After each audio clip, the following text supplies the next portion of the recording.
Let's get started with our very first topic, SWA-PAR. Self before others. SWA means self, PAR means others.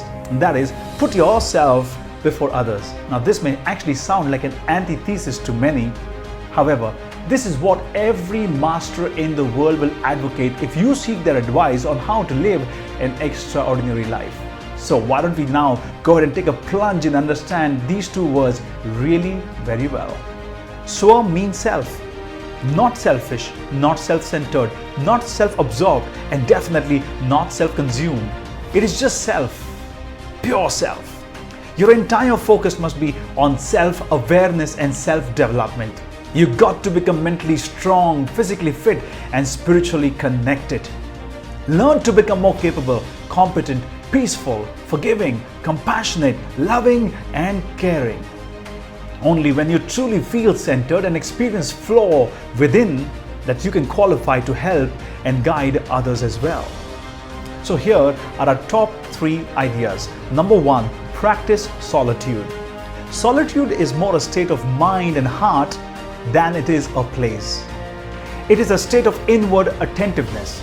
It is the discipline that calls us to consciously pull away from everything else in our lives.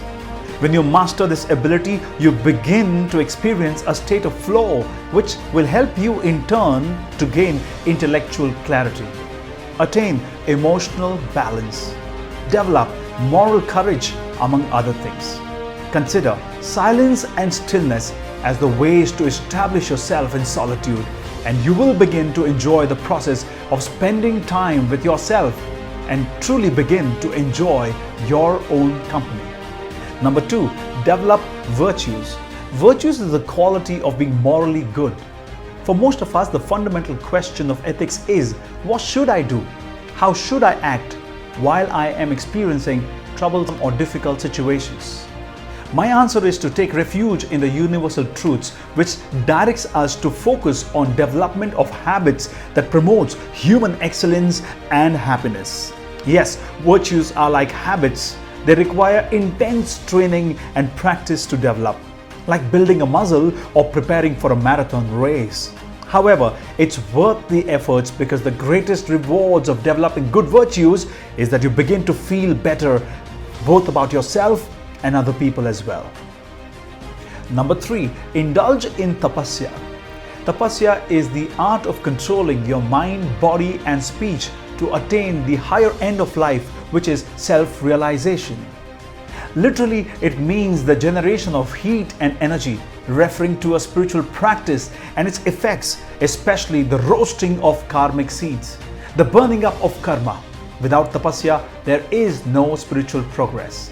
You may wish to consider external forms of Tapasya like Anshan, which is fasting, or Pratisanalinata, which is to gain control on all senses to stop pleasant or unpleasant temptations, or internal forms of Tapasya like Swadhyay, meaning to study and reflect on sacred books, or Dhyan, which means to meditate.